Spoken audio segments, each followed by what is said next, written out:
Joseph Parker is one of the few heavyweights today who consistently tests himself against the very best.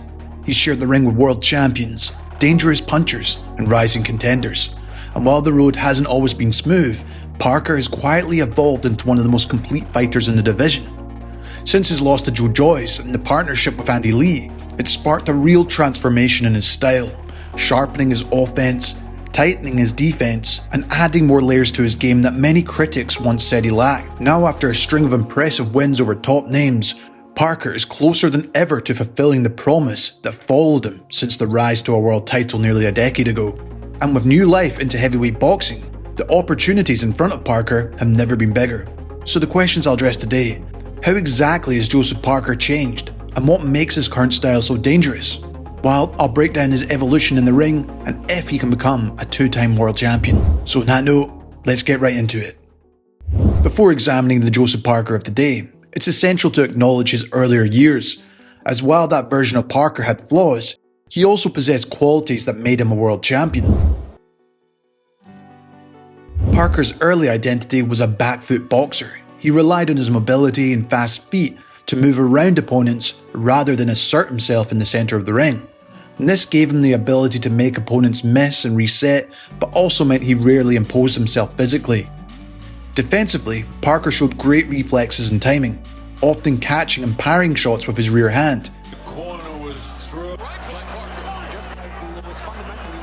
He's just outmanning Joseph Parker. He would also leave one arm out with the other one stuck to his chin, instead of blocking with a traditional high guard. And although he had quick reactions, which kept him relatively safe at times, the reliance on that one-handed defense left him far too open in my opinion, and overpowering made him very vulnerable to follow-up shots over the top. Watching back home in Alabama, people clamouring for Joshua Wilder, and he's got... The jab was another hallmark of this phase.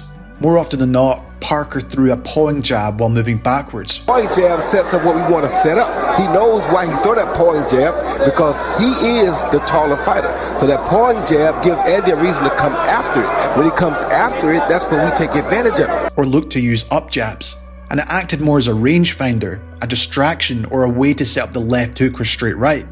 Against certain opponents, it could create opportunities, but because it lacked real authority, it didn't earn the respect. Parker needs to get this movement going. He needs to threaten, throw the jab, get his head movement.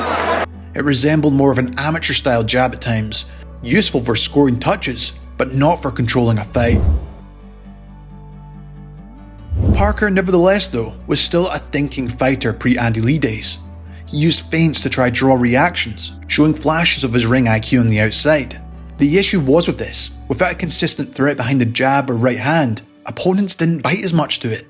The ideas were there, but the execution wasn't yet polished. Despite those limitations, Parker had plenty of natural assets, including fast hands for a heavyweight. You don't see the big bulky muscles on Joseph. He has what they call striated muscles, which is perfect for boxer.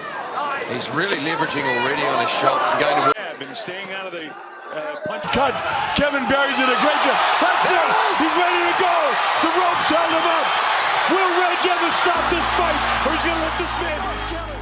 Which allowed him to surprise opponents in the exchanges, one being a sharp left hook, one of his better punches at this stage. While he always showed to have a good chin and durability, enabling him to compete with bigger punchers without folding.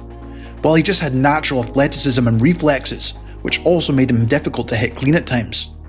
But there was those flaws. He was not in range to land enough. His constant backward movement often left him too far out to land meaningful punches. Against taller fighters like Anthony Joshua, he'd either fall short or lunge into clinches. Joseph also consistently struggled with longer, stronger jabs. For example, in his fights against both Joshua and White, they controlled their entire fight behind that punch, and Parker could step back to avoid it and move out laterally, but he rarely countered or re-established himself, surrendering center control and momentum round after round. Working inside also wasn't a strength. If the distance closed, Parker often smothered his own offense or fell into clinches instead of creating scoring opportunities.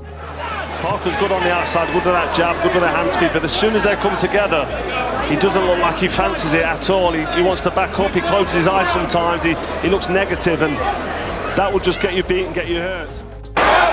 Parker not throwing any feints. He needs to throw feints with his feet, with his head movement, bring that jab up, threaten to throw the jab. Just give Anthony Joshua something to think about.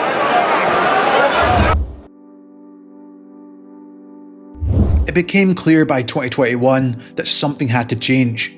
After his defeats to Anthony Joshua and Dillian Whyte, along with a few lackluster performances, Parker knew he had reached his plateau, and in 2021 he decided to part ways with longtime trainer Kevin Barry. There's no denying he did a good job with him, but he needed something different. Having spent time training alongside Tyson Fury and observing the Gypsy King's camp up close, Parker was introduced to former middleweight champion Andy Lee, a product of the famed Kronk Gym under Emmanuel Stewart, and it was the start of that partnership that would completely transform his style. It wouldn't take long for Parker to make some big changes to his style once Andy Lee became his head coach, and we would start to see more of a Kronk style influence in his boxing. Disciplined, aggressive, but looking for the knockout. Perhaps the first thing one can notice immediately is that he tends to keep a higher guard now, but he often likes to be more dynamic with it as well, often switching between a low guard, long guard, and high guard, constantly making adjustments as he sees fit. These adjustments though can be seen depending on his opponent's stance. From studying him, he seems to keep his guard higher when facing an orthodox fighter. Richie, that the more he works with Andy Lee, the more he gets out of Joseph Parker. He's doing a great job with him, isn't he? But against southpaws, he'll keep that guard lower, try catch them out with the check hook counter. Parker also has much more emphasis going forward now, seeking to gain momentum early in the fight while trying to take control of centre ring. A good example of this change of approach can be seen in his second fight against Derek Chisora. In the past, Parker would have constantly moved back in this instance. This time, he instead pushes forward to try attack Chisora, especially as they exited from the clinch, not letting the smaller man dictate the aggressive pace. Parker on the front foot. We heard from Andy Lee and Parker himself saying he was going to be more positive, try and hold the centre of the ring, and that's exactly what he's doing. Even against a massive puncher in Deontay Wilder, the new stance and ring generalship were on display. This time around he made it a point to keep centre control of the ring. Now he could better dictate the pace of the fight and put himself in positions that would favour him for attacks. Since he's in the centre now as well, he also has the space behind him, meaning when Wilder would explode forward at him, Parker would have the space behind him to step away, while it would be the opposite scenario for Wilder. Since his back is to the ropes, he has nowhere to retreat, and this is why Parker was eventually able to land that crazy overhand right on him.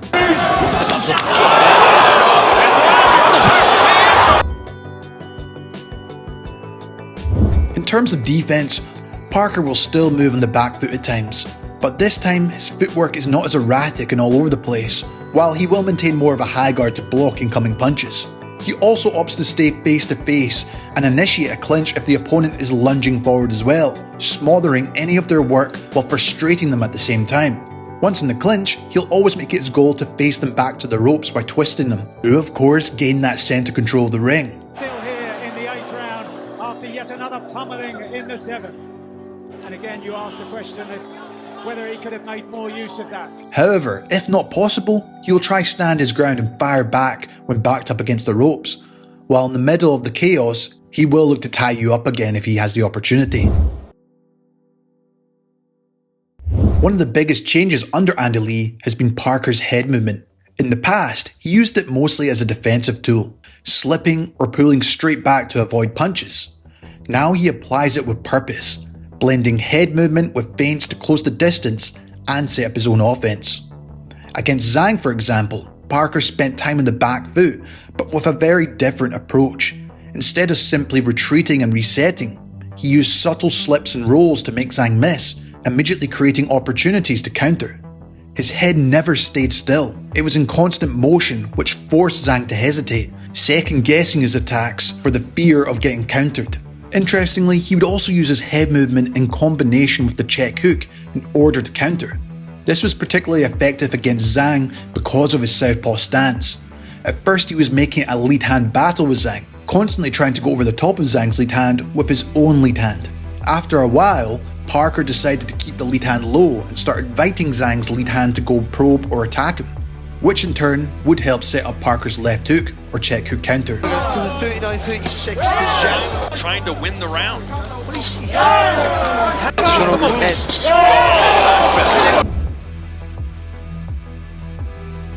Perhaps Parker's most dangerous weapon today is the overhand right. One of his favourite ways to land it is a counter to the jab.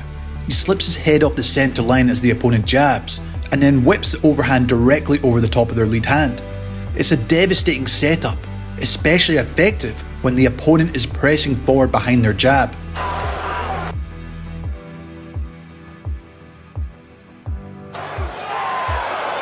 Downstairs. But Parker doesn't just rely on the single entry. If the counter isn't there, he'll manufacture that opening. He often mixes his jab upstairs and downstairs, stabbing to the body, then returning high before exploding into the overhand. Jab up, jab down. The feints are working good. Shoot down right hand to the head.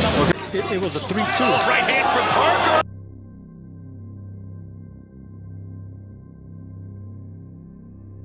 It was a 3-2.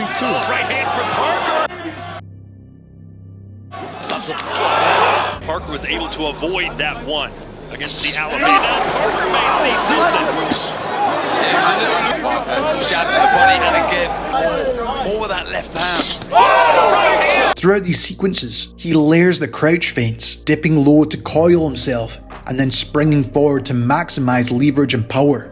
The punch becomes especially dangerous when he has his opponent against the ropes. With no room to retreat, Parker can fully commit to the overhand, driving through his target with explosive force.